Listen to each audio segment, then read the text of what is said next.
getting hot. Shit is getting hot between the Phoenix Suns and the New Orleans Pelicans. And you know what? I am absolutely here for this. So Adam Silver has instituted this weird baseball schedule. We talked about this in a couple episodes ago, where teams play each other 2 or 3 times in the same week, sometimes on consecutive days. And it's been attacked, right? It's been attacked by Greg Popovich. It's been attacked by other media members because it's a playoff atmosphere, and it's not really warranted. We're in the regular season. We shouldn't have a playoff atmosphere, right?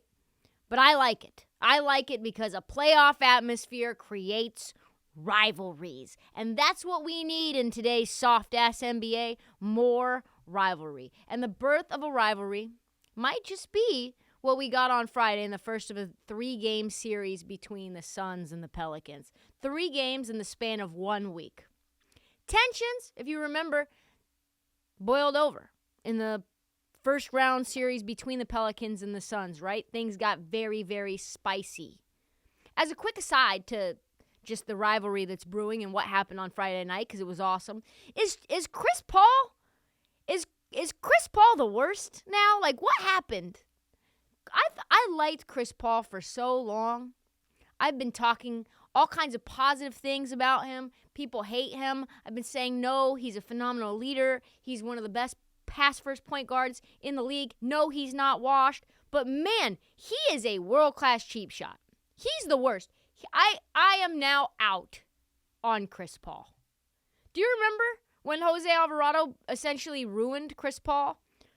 Got under his skin, forced him into a backcourt violation. Then he picked his pockets in another game. Chris Paul started chirping him to get back on defense and to not pick his pockets again because he was Chris Pauling Chris Paul. Also, remember when Chris Paul kicked Jose Alvarado in the nuts in the middle of that series? Then after the series, calls Jose Alvarado ho. Calls him a hoe.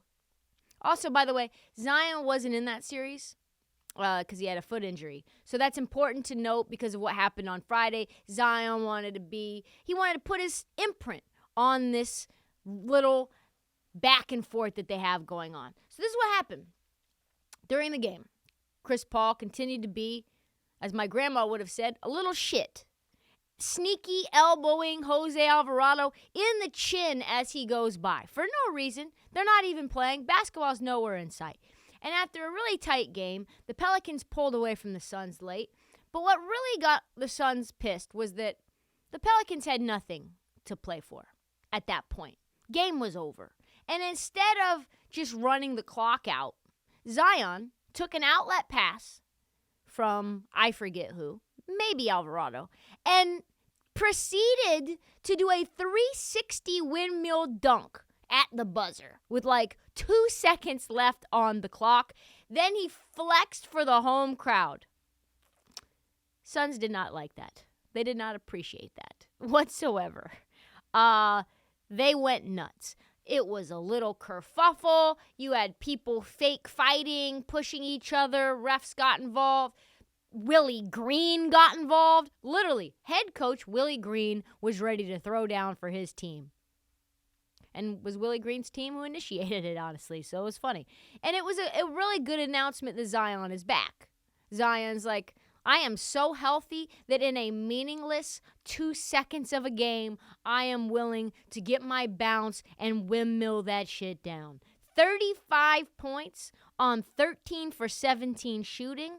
Unstoppable, going downhill in a way, I think only in the way that Giannis is capable of doing, right? And oh boy, perpetual black cloud, Chris Paul looked like he was going to fight. Afterwards, Campaign explained exactly why he was pissed, exactly what pissed him off so much. He said the game was pretty much over, and they kept playing. Feel like that was a little unsportsmanlike. We don't really like that. We do the right thing. We feel like they should have done the right thing, and then they didn't. We don't take that well. Come on now. Let's not act like this isn't the same team that saw Jay Crowder cheap shot Anthony Davis by stepping on his foot, pushing him in the lower back with his left hand, and swiping at his right ankle with his right hand. Let's not act like this is a team above it, like it's above me now. We don't do that here. We are the Phoenix Suns, a perennial. Wait, hold on. This is a team that's been bad for forever, since after Charles Barkley left. Chris Paul is constantly throwing chippy elbows at people, constantly doing his best Draymond Green impression. Let's call off the pearl clutching campaign for a second, because I don't buy that for 1 minute. Do you? And my guy Eddie Johnson, friend of show, he does color on the broadcasts for the Suns. He had the absolute gall to call and say that the anger aimed at Chris Paul, because Pelicans fans obviously hate him now for a myriad of reasons, one being that Chris Paul left, had the gall to say that the boos were fake, that the boos were just merely echoes from some sound machine, making the stadium and arena louder than it actually is. A sound machine to amplify the boos. Get the fuck out of here. This is why. We'll hold off on this is why. DeAndre Ayton, of course, might have been the only Sun with a reasonable response. Essentially, yeah, it's a home court. He's doing it for his fans. I don't take any of that stuff personal. I love DeAndre Ayton so much. He is so much better than anyone. He's too good for the Suns, given who they are. And Zion, he had this to say. That was a little out of character for me, but you got to understand. I mean, you can understand it or not. They sent my teammates home last year. I missed all last year. I got carried away a little bit. I admit that. But, I was in that locker room. My brothers were down because, the Suns sent us home last year. That's a tough moment to be a part of. So, in that moment, I got carried away. I admit that. That was out of character for me.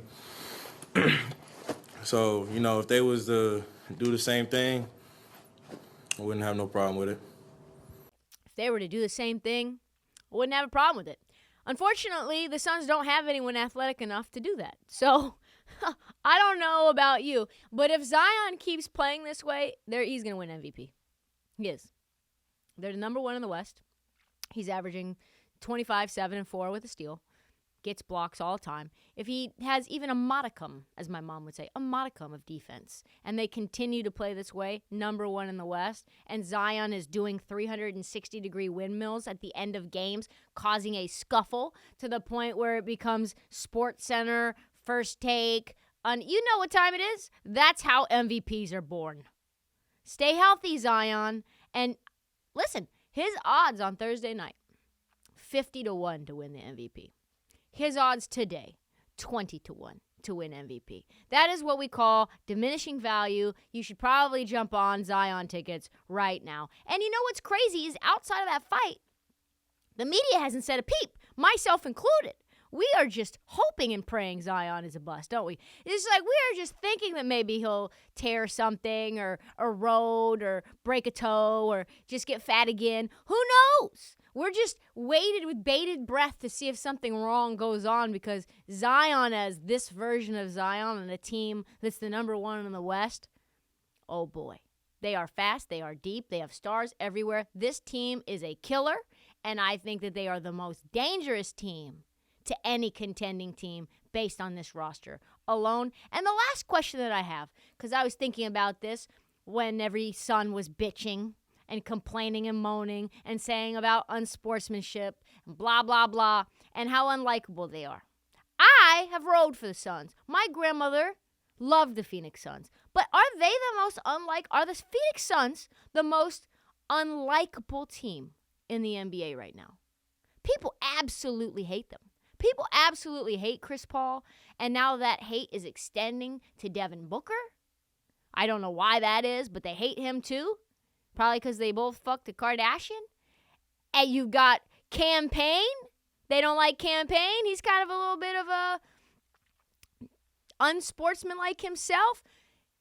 Jay Crowder, when he was on that team, was very much disliked. The only likable player on the team is DeAndre Ayton, and he wanted out.